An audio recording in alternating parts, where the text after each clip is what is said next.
Now, in the first lecture, we have discussed about कि लोगों को लगा कि फर्स्ट वर्ल्ड वॉर के बाद उनके अच्छे दिन आएंगे, लेकिन उनके अच्छे दिन नहीं आए और 1921 के सेंसस में 12 से 13 मिलियन पीपल जो है 12 to 13 मिलियन पीपल की डेथ हो गई।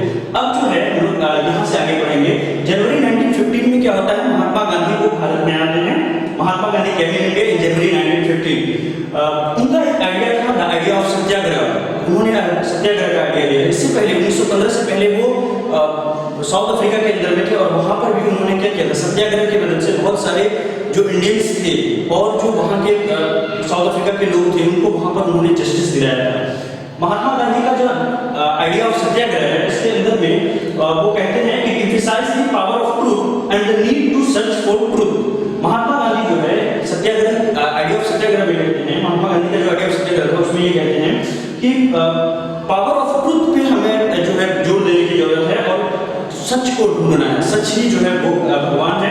It appeals the conscience of the oppressors. और आइडिया ऑफ सत्याग्रह में महात्मा गांधी कहते हैं कि अगर आप पर कोई इनजस्टिस कर रहा है, अगर आप पर कोई अन्याय कर रहा है, तो आपको उसके खिलाफ कोई वेपन्स नहीं उठाना है, कोई हथियार नहीं उठाना है। आप बस उसको ये बात का एहसास दिलाओ कि वो आप पर अत्याचार कर रहा है, अन्याय कर रहा है, उसके कॉन्साइंस को जगाने की कोशिश करो। अगर आप उसके कॉन्साइंस को जगाने में कामयाब हो पाओगे तो एक दिन उस इंसान को जरूर गलती का अपना एहसास होगा और वो आकर खुद आपको सॉरी बोलेंगे। यही महात्मा गांधी का आइडिया ऑफ सत्याग्रह था। और उन्होंने कहा कि अगर कोई इंसान किसी गरीब मजदूर पर, बेबस इंसान पर वो अत्याचार कर रहा है, तो वो चाहे कितना भी बड़ा इंसान क्यों ना हो, चाहे मुकेश अंबानी क्यों ना हो, बहुत बड़ा इंसान क्यों ना हो, वो उसके खिलाफ भी इस जंग को वो जीत सकता है। और महात्मा गांधी इसके बाद उनको बहुत सारी सक्सेस मिली। उन्होंने चंपारण सत्याग्रह 1917 में 3 कट्ठा सिस्टम जो वहां पर थी, हर एक बीघा में के 3 कट्ठे में आपको इंडिगो की प्लांटेशन करनी पड़ती थी और उसके वजह से काफी ज्यादा जो है वो फर्टिलिटी वहां पर खत्म हो जाती थी जमीन की। और दूसरी बात यह थी कि उनमें एक ही खरीदार था और वो खुद अंग्रेज थे, तो बहुत कम रेटों पर किसानों से इंडिगो खरीदते थे, जिसकी वजह से उसकी काफी हालत खराब हो गई थी। राजकुमार शुक्ला जी वो 1916 के कांग्रेस सेशन में आते हैं, महात्मा गांधी से मिलते हैं और उसके बाद वो उनको आग्रह करते हैं कि आप चंपारण चलिए और चंपारण जाकर के वहां के किसानों की हालत को देखिए। तो महात्मा गांधी चंपारण जाते हैं और वहां पर जो है वो सत्याग्रह करते हैं। तो 1917 में चंपारण के किसानों को वो वहां पर जस्टिस दिलाते हैं। इसके बाद जो है खेड़ा सत्याग्रह 1917 में जो है वो वहां पर करते हैं। और इस खेड़ा के जो किसान थे उसकी समस्याएं क्या थी कि बारिश नहीं होने की वजह से, सूखा होने की वजह से उसकी फसल जो है वो बर्बाद हो गई थी, फसल नहीं हो पाई थी, डैमेज हो गई थी क्रॉप्स। तो वो जो है रिलैक्सेशन चाहते थे टैक्स के अंदर में। तो वहां पर जो है महात्मा गांधी खेड़ा में जाकर के उनके किसानों को 1917 में वहां पर खेड़ा सत्याग्रह करते हैं और किसानों को न्याय दिलाते हैं। अहमदाबाद मिल स्ट्राइक्स 1918 में हुआ था। अहमदाबाद के जो कॉटन मिल के वर्कर्स थे उनका ये डिमांड था कि हमारा जो वेजेस है उसको 40% बढ़ा दिया जाए। तो महात्मा गांधी ने कहा कि नहीं, इस हिसाब से तो तुम्हारा वेज और भी काफी कम है, तो तुम्हारा 40% नहीं 60% वेजेस बढ़ना चाहिए। और महात्मा गांधी खुद जो है वहां पर अनशन पर बैठ गए और अहमदाबाद के अंदर में स्ट्राइक किया, अहमदाबाद मिल वर्कर के साथ मिलकर के, कॉटन मिल वर्कर के साथ मिलकर के, और फाइनली वहां के लोगों को उन्होंने न्याय दिलाने का वहां पर काम किया। ठीक है, अब जो है इसके आगे हम लोग आज पढ़ेंगे, इसके आगे पढ़ेंगे next topic we have is the Rowlatt act. In March 1990 government passed this act even though every single Indian member of the central legislative council opposed it. 10 March 1919 को गवर्नमेंट ने क्या किया, रॉलेट एक्ट को पास कर दिया, जबकि जितने भी इंडियन मेंबर थे सेंट्रल लेजिस्लेटिव काउंसिल के अंदर में उन्होंने इसका अपोज किया।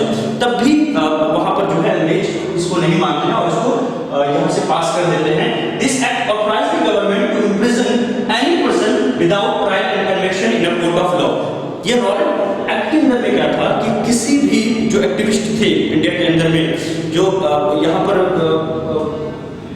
स्ट्रगल कर रहे थे इंडिपेंडेंस के लिए, वो जो कुछ भी कहा करते थे, क्या सही कहा क्या गलत कहा, इसका कोर्ट में कोई सुनवाई नहीं होगा। बिना किसी वारंट के आपको पकड़ करके 2 सालों तक जो ब्रिटिश गवर्नमेंट थी, जो पुलिस थी, वो आपको जेलों में बंद रख सकती है और इसके लिए आप कोई लॉयर भी हायर नहीं कर सकते हैं और आपको बेल भी नहीं होगी और किसी कोर्ट में आपका कन्विक्शन नहीं होगा।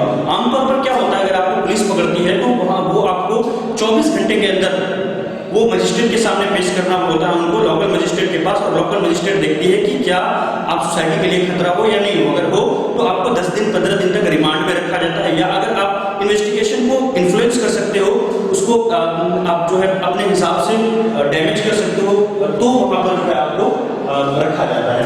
महात्मा गांधी जो है इस इशू पर, रॉलेट एक्ट के इशू पर एक non violence civil disobedience movement चाहते थे इस एक्ट के विरोध में, और उन्होंने 6 अप्रैल 1990 को जो है सिविल डिसोबीडियंस मूवमेंट जो है वो हड़ताल जो है उन्होंने शुरू किया। और ये जो हड़ताल थी 6 अप्रैल को स्टार्ट की, और 13 अप्रैल 1990 को जालियांवाला बाग इंसिडेंट होती है। जालियांवाला बाग इंसिडेंट में क्या होता है कि जो 2 लीडर थे, सैफुद्दीन किचलू और सत्यपाल, लोकल लीडर थे पंजाब के, उनको जो है अरेस्ट कर लिया जाता है। 6 अप्रैल 1990 को मार्शल लॉ लगता है, जनरल डायर के हवाले पूरी जो है आर्मी को सौंप दिया जाता है, और उनको कहा जाता है कि आप सिचुएशन को कंट्रोल कीजिए। तो पंजाब के अंदर में जनरल डायर जो है वहां पर वो कंट्रोल कर रहे थे। तो सैफुद्दीन किचलू और सत्यपाल, ये दोनों की जब अरेस्टिंग होती है, और वो बैसाखी का भी दिन था, तो लोग बैसाखी सेलिब्रेट करने के लिए भी आए थे, और कुछ लोग वहां पर, ये 2 जो लीडर थे सत्यपाल और सैफुद्दीन किचलू, इसके प्रोटेस्ट में भी आए थे कि इनको रिहा किया जाए, इनको जेलों से छोड़ा जाए। तो लोग वहां पर, कुछ लोग प्रोटेस्ट भी कर रहे थे, और बैसाखी का फेयर भी था। इतने में जनरल डायर को खबर मिलती है, और वो बाग जो है वो चारों तरफ से पूरी तरह से, जालियांवाला बाग वो बंद था, बस एक ही रास्ता उसका था आने और जाने का। वहां पर आते हैं, और उसके बाद जो है वो आर्मी को आदेश देते हैं कि गोलियां चलाना शुरू कर दो, और इससे क्या होता है 13 अप्रैल 1990 को वहां पर हजारों लोगों की जो है वो सैकड़ों लोगों की डेथ वहां पर होती है। और इसके बाद पूरे भारत में जो है एक गुस्सा का माहौल बनता है अंग्रेजों के खिलाफ। पुलिस स्टेशंस को जलाया जाता है, अंग्रेजी ऑफिसर्स पर अटैक किया जाता है, गवर्नमेंट बिल्डिंग्स को तोड़ा जाता है, स्कूलों को तोड़ा जाता है। तो इससे महात्मा गांधी काफी नाराज हो जाते हैं, क्योंकि वो नॉन वायलेंस के पक्ष में थे, और शुरू से ही वायलेंस के वो अगेंस्ट में थे। इसी सारी चीजों को देखते हुए महात्मा गांधी ने कहा कि जो हमारा पर्पस था non violence civil disobedience movement का, वो सर्व नहीं हो पाया। और इतना सारा वायलेंस को देखते हुए महात्मा गांधी ने 18 अप्रैल 1990 को ये जो सिविल डिसोबीडियंस मूवमेंट था, जिसको रॉलेट सत्याग्रह भी कहा जाता है, इन्होंने क्या किया, इसको वापस ले लिया।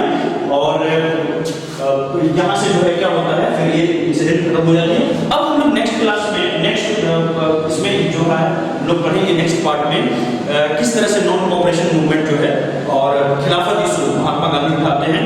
और वहां से महात्मा गांधी को ये लगा कि ये जो हमने किया रॉलेट एक्ट, इसमें बिना हिंदू मुस्लिम यूनिटी के एक बड़ा मास लेवल पर, पूरे इंडिया लेवल पर, नेशनल लेवल पर करना जो है वो पॉसिबल नहीं होगा। इसमें हिंदू और मुस्लिम सबको साथ आने पड़ेंगे, सभी मासेस को लेना पड़ेगा। और शायद लोग जो है वो अभी समझ नहीं पाए हैं कि क्या होता है सत्याग्रह का मतलब। तो इसको देखते हुए महात्मा गांधी कोई ऐसा टॉपिक लेना चाह रहे थे जिसके ऊपर हिंदू मुस्लिम ये सभी वर्ग जो है उसमें वो शामिल हो सके। इसीलिए महात्मा गांधी ने क्या किया, नॉन कोऑपरेशन को स्टार्ट किया। हम लोग देखेंगे इसके नेक्स्ट पार्ट में कि नॉन कोऑपरेशन मूवमेंट वो क्या था।